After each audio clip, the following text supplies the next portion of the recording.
Hey everybody, it's Diana Scott with Blue Castle IT Solutions. I got another update for you in our cybersecurity series. Before that, if you have a quick second, head over to bluecastleitsolutions.com. Reach out to us if you have any ideas or questions you want answered in these videos, or check us out on YouTube. You can subscribe and get alerts whenever we have new updates to this channel. So today, on that cybersecurity topic, we're going to talk about end user password management. So it's very common, it's actually quite common, that when your employees are signing up for accounts using their business work accounts, the password that they're probably using when they sign up for a work account might be the same password that they're using when they sign up with their personal email for personal accounts that have nothing to do with your business. Okay, why does this matter? Well, the problem is that as a business owner, you are of course fiercely protective of anything having to do with your company's email and your domain name. But you have no control over what your employees do, of course, with their personal accounts. So what happens if an employee uses a password with a personal account and through no fault of their own, that account becomes compromised? Maybe there's a data breach at a company that they have an account for, or maybe it's just a not secure password, and someone is able to find out the password to their personal account. Well, then it's a hop skip away from knowing their password that they use for a personal account to knowing a password that they would use for a work account if those passwords are the same.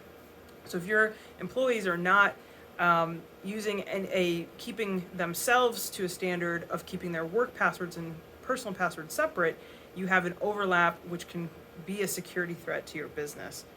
Now, what can we do about it? Well, first of all, if you're hoping that employees just without instruction or guidance just know some of these basic best practice hygiene for managing their passwords, I got some bad news for you. They're probably not aware of those best practices, and so they're probably just doing what's easiest, which might not necessarily be what's secure.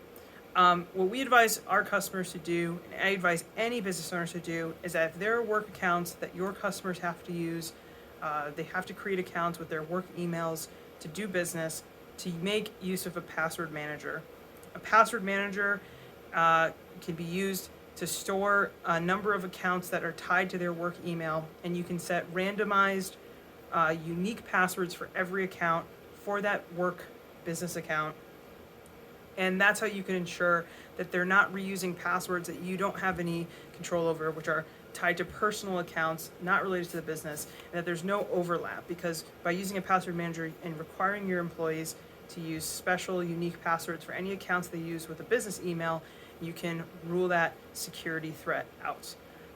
So how do you get started with a password manager? There's a couple brands I recommend. LastPass is really good. If you've got an IT provider, they might be using one called MyKi, M-Y-K-I. And really, honestly, any password manager is better than no password manager when it comes to managing passwords for your business.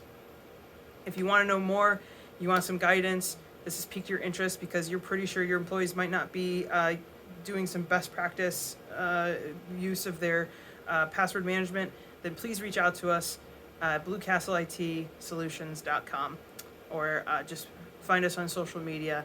We'd love to talk to you more and give you some good advice on how to manage your passwords effectively. All right, thanks everybody.